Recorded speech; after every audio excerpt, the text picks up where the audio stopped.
जैसे कुछ समय पहले सर्जिल मान ने कहा था कि हम असम को, चिकन नेट को, असम को और पूरे हिंदुस्तान से अलग कर देंगे। मुझे वही प्लानिंग अब लग रही है टुकड़े टुकड़े गेम वाली, कि पूरी दिल्ली को, जो हमारे देश की कैपिटल है, पूरे देश से काटने का विचार है क्या इनका? क्या यही हमारे देश की डेमोक्रेसी रह गई है? इस मूवमेंट को आज 30 दिन हो चुके हैं और जब मैं उनके मेमोरेंडम को पढ़ता हूँ, बड़ा कहता है all the 3 ordinance should be withdrawn, इससे कम हम नहीं मानेंगे। और अब तो एक लेटेस्ट डेवलपमेंट हुई, जो रवनीत सिंह जी हैं ना बिट्टू, जो हमारे कांग्रेस के माननीय एक आपके एमपी हैं, वो कहते हैं अगर हमारी डिमांडें नहीं मानी गई 30 को तो हम 1 जनवरी से एक नया प्लान करेंगे। हम दिल्ली के अंदर घुस आएंगे, लॉ को अपने हाथों में ले लेंगे और लाशों का ढेर कर देंगे। My God. नमस्कार, हमारे साथ मौजूद हैं सुप्रीम कोर्ट और हाई कोर्ट के जाने माने वरिष्ठ वकील एस.डी. विनलेस जी। सर, आपका हमारे चैनल पर बहुत बहुत स्वागत है। सर, जैसे आपको पता होगा कि ये करीब 1 महीने से जो सिंध बॉर्डर पे और ये तमाम जितने भी दिल्ली के गेट हैं, जो दिल्ली में एंटर करने की रोडें हैं, वो सारी जाम कर दी हैं उन किसानों ने जो पंजाब से आए थे। तो आप क्या कहेंगे इस पर, जो ये आंदोलन तब से चला हुआ है? सर्वप्रथम मैं आपके चैनल का और आपके दर्शक जो भी हैं उन सब का धन्यवाद करता हूं, उनका स्वागत करता हूं। मेरा कहना इस मसले पर ये है कि मैं देख रहा हूं कि हमारे देश में डेमोक्रेसी नाम की चीज़ है या नहीं है, हमारे देश में कोई संविधान है या नहीं है, हमारे देश का कोई सुप्रीम कोर्ट या जुडिशरी नाम की चीज़ रही नहीं रही, यह हमारे देश में जो पार्लियामेंट्री सिस्टम है वो एग्जिस्ट कर रहा नहीं कर रहा।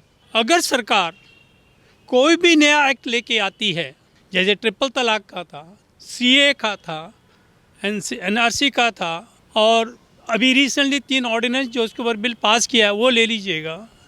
It has become a practice to oppose each and every enactment and legislation pass by the parliament. अगर हमने यही सब कुछ करना है, then why we elect the MPs. हम क्यों एमपी को इलेक्ट करते हैं? क्यों उनको डेजिग्नेट करते हैं कि आप जाइए पार्लियामेंट बैठिए, हमारे लिए कानून बनाइए? क्या वो हमारे रिप्रेजेंटेटिव नहीं है? क्या हमने उनको वोट नहीं दी? क्या हमारा उनके ऊपर विश्वास नहीं है? और मुझे लगता है सुप्रीम कोर्ट क्या कर रहा है? Supreme court is protector of the constitution of India, और संविधान के अंदर देश के हर नागरिक को कुछ अधिकार दिए गए हैं। वो अधिकार पूर्ण रूप से नहीं है। That is subject to public morality, subject to the others persons right also. मैं हैरान हुआ जब सीए का प्रोटेस्ट हुआ था कि 2 महीने तक सड़कों को बंद कर दिया गया है और लाखों की तादाद के अंदर जो डेली पैसेंजर्स थे, जो इमरजेंट कार्य के लिए जा रहे थे, उनको कितनी इनकन्वीनियंस हुई। क्या उनका फंडामेंटल राइट नहीं था कि उस सड़क को इस्तेमाल करें जो कि specially meant for transportation, for traffic, public traffic? But that road was blocked and honourable supreme court and honourable Delhi high court, I do not know why they did not take the decision immediately to vacate that premises, public premises, to make way for the general public to pass via that roads. अभी recently देख लीजिएगा, the whole Delhi has become circulated. जैसे कुछ समय पहले सर्जिल मान ने कहा था कि हम असम को, चिकन नेट को, असम को और पूरे हिंदुस्तान से अलग कर देंगे। मुझे वही प्लानिंग अब लग रही है टुकड़े टुकड़े गेम वाली, कि पूरी दिल्ली को, जो हमारे देश की कैपिटल है, पूरे देश से काटने का विचार है क्या इनका? क्या यही हमारे देश की डेमोक्रेसी रह गई है? इस मूवमेंट को आज 30 दिन हो चुके हैं और जब मैं उनके मेमोरेंडम को पढ़ता हूँ, बड़ा कहता है all the 3 ordinance should be withdrawn, इससे कम हम नहीं मानेंगे। और अब तो एक लेटेस्ट डेवलपमेंट हुई, जो रवनीत सिंह जी हैं ना बिट्टू, जो हमारे कांग्रेस के माननीय एक आपके एमपी हैं, वो कहते हैं अगर हमारी डिमांडें नहीं मानी गई 30 को तो हम 1 जनवरी से एक नया प्लान करेंगे। हम दिल्ली के अंदर घुस आएंगे, लॉ को अपने हाथों में ले लेंगे और लाशों का ढेर कर देंगे। माय गॉड, क्या है? मैं तो देख रहा हूं इन अपोजिशन पार्टी को भी, क्या कांग्रेस की औकात इतनी गिर गई है? अगर वो bye fair means of election can not come in the power और लोगों ने उसको बिल्कुल नकार दिया गया है, अब वो लाशों के ढेर की धमकी दिखाकर किसानों का वोट बटोर रहे हैं। क्या ये किसानों के हित में है? क्या किसानों की ये फैक्चुअल एक डिमांड है कि सर अगर आपने हमारे तीनों कानून को विड्रॉ नहीं किया तो हम लाशों के ढेर बना देंगे? क्या ये जेन्युइन डिमांड है उनकी? इन नटसल मेरे कहने का मतलब है ये सो कॉल्ड किसान मूवमेंट इज नॉट ए किसान मूवमेंट। ये किसानों का आंदोलन नहीं है। ये किसानों के नाम से पूरी अपोजिशन पार्टीज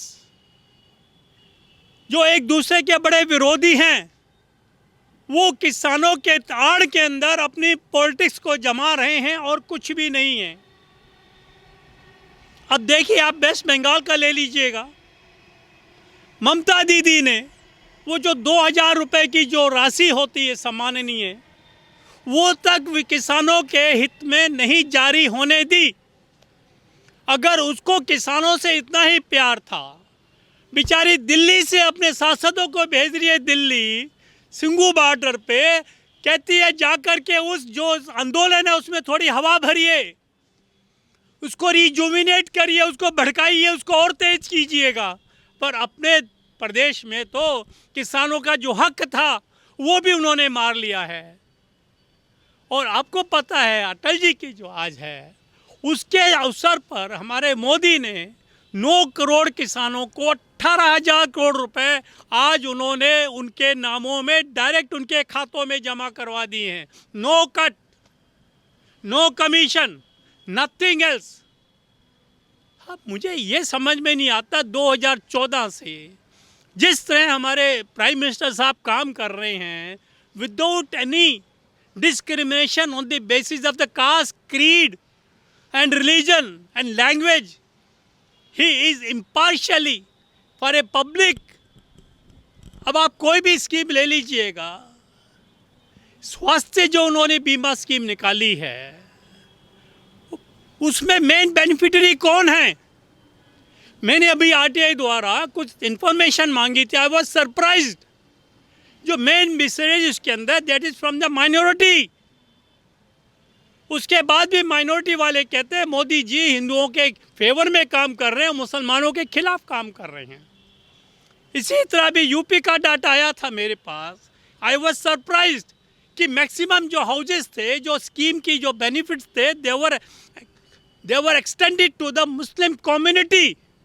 उसके बाद भी हमें यह सुनने को मिलता है कि यूपी में जो हमारे योगीनाथ जी हैं, वो जो है हिंदुओं को फेवर करते हैं और मुसलमानों की खिलाफत करते हैं। मुसलमानों से वो थोड़ी सी दूरी बना के रखते हैं। अगर कोई आदमी विदाउट डिस्क्रिमिनेटिंग कास्ट, क्रीड और रिलीजन काम करता है, उसके ऊपर भी तोड़ना है। कहने का मतलब ये, सरकार कोई भी काम कितना ही अच्छा क्यों ना कर ले देश के हित में, पर को इन जो अपोजिशन पार्टी है, स्पेशल लेफ्टिस्ट पार्टी जो है, शुरू से आज तक हिंदू विरोधी रही है। उनके जो एक्टिव वर्क ऐसे ऐसे पोस्ट डालते हैं न्यूज़ के अंदर, मीडिया के अंदर, जो कि हिंदू देवताओं के खिलाफ होते हैं, देश के विरुद्ध होते हैं। आप देख लीजिएगा, जो यहाँ पर हमारी एक वो पीस फाउंडेशन करके वो बनी थी, उसने क्या हाल किया था। यहाँ पर हमारी चाय बागान की जो प्रोग्रेस थी बिल्कुल रोक दी गई है। मेगा पाटेकर ने क्या किया था, जो हमारी जो इंडस्ट्रियल जो सिंचाई की जो सुविधा होती है उसको रोक दिया गया है। इसी तरह जो परमाणु हमारे लगने थे रिएक्टर, उसको भी रोक दिया गया है। ये जो भी लेफ्टिस्ट पार्टी के हैं, ये कभी नहीं चाहते कि हमारा देश प्रोग्रेस करे। और टीएमसी बंगाल में तो कोई बेनिफिट दे नहीं पाई, और यहाँ के सिंगू बॉर्डर में पंजाब के जो बेचारे भोले भाले किसान हैं, उनको ये भड़का रही है कि हम आपके साथ हैं। और बंगाल के अंदर भी मैं देख रहा था, वो जो जुलूस निकाला है वहाँ पर उन्होंने, टीएमसी ने, उसके लोगों को ये नहीं पता कि हम जुलूस में किस लिए आ रहे हैं। उनसे पूछा क्या है, कहते नेताजी ने बोला वहाँ पे आपको खाने को बढ़िया बढ़िया खाना मिलेगा इसलिए हम जा रहे हैं। कि दूसरे पूछा कि हमें तो 500 रुपये दिए गए कि आपको जुलूस में जाना और आना है, हम इसलिए जा रहे हैं। तीसरे को बोला है कि वहाँ पे दीदी जी भाषण देने आएगी इसलिए हम जा रहे हैं। चौथे से पूछा भाई आप किस लिए जा रहे हैं, कि आज अटल जी का वो है इसलिए जा रहे हैं। मतलब लोगों को ये नहीं मालूम कि वो जुलूस में क्यों पार्टिसिपेट कर रहे हैं। और तो और मैं कहना हूँ कि जो मुद्दा क्या है, मुद्दा ये कि एमएसपी है, जो मिनिमम सपोर्ट प्राइस है, वो बंद तो नहीं हो जाएगा। जिस समय ये स्टार्ट हुआ था उससे पहले मैं एक चीज़ और पूछता हूँ, जो लेफ्टिस्ट वाले लाल झंडा लेके कभी राजस्थान के बॉर्डर पे आ जाते हैं, कभी सिंघू बॉर्डर पे पहुँच जाते हैं, कभी वो दूसरे बॉर्डर पे पहुँच जाते हैं, ये अपने केरल के अंदर एक एपीएमसी नहीं ला सके, वहाँ मंडी तक नहीं है उनके पास। और यहाँ ये कहते हैं कि एमएसपी भी होनी चाहिए, एपीएमसी भी बंद नहीं होनी चाहिए, मंडी लगातार चलनी चाहिए और एमएसपी भी नहीं होना चाहिए। मैं हैरान हो रहा हूँ, चिराग तले अंधेरा, यहाँ बैठ के तुम भड़का रहे हो ये कम्युनिस्ट वाले, टीएमसी वाले। अरे अपने राज्यों को तो देख लो, जहाँ पे तुम्हारा रूल है, जहाँ पे तुम राज्य को सरकार चला रहे हैं, उनका क्या हाल है। ना तो वहाँ मंडियाँ हैं, ना ये बंगाल के अंदर तुम उसकी जो 2000 रुपये की राशि वो उसके नामों में जाने ही नहीं दे रहे हैं, और यहाँ के पंजाब के लोगों को भड़का रहे हैं, उकसा रहे हैं उनको। और तो और मैं तो अवनीत सिंह जो बिट्टू, उनकी बात को देख के हैरान हो गया। वो एक कहते हैं हम लाशें बिछा देंगे। अरे भैया तुम क्या पाकिस्तान से लड़ने आए हो क्या, कि यहाँ पे लाशें बिठाने वाली बात हो रही है।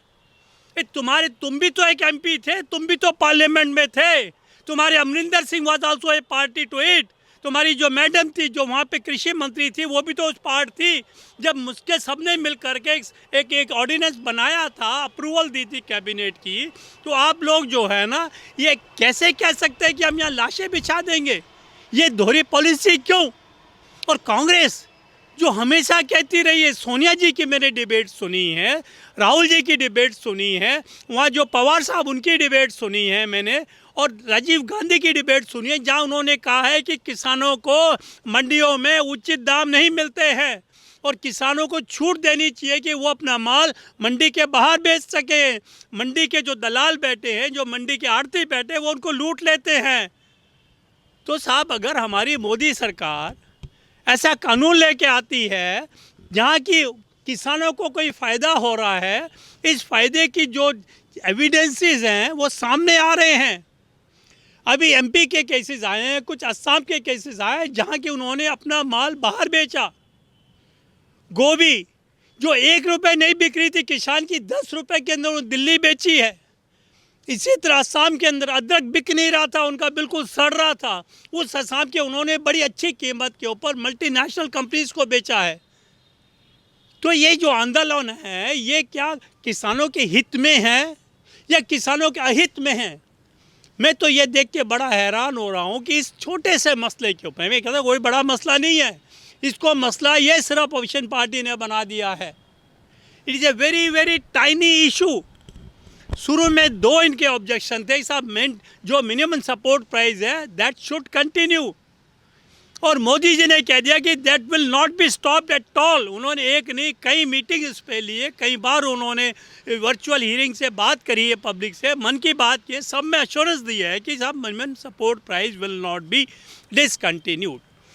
दूसरा उन्होंने कहा जो मंडी है, मंडी कभी भी ख़त्म नहीं होंगी, बल्कि वो तो और फंडिंग कर रहे हैं ताकि मंडी मॉडर्नाइज हो जाए और जो सुविधा मंडियों में मिलती है वो और बढ़ जाए।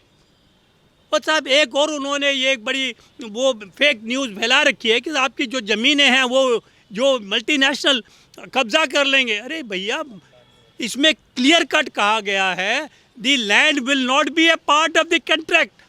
When anything is not a part of the contract, how it can be taken away? It cannot be taken away. और तो और मोदी जी ने यह भी एश्योरेंस किया है, the civil court facilities and the SDM facility will be given to them. अगर उनके साथ में कहीं भी अन्याय होता है तो वो SDM के पास और सिविल कोर्ट में जाकर न्याय पा सकते हैं।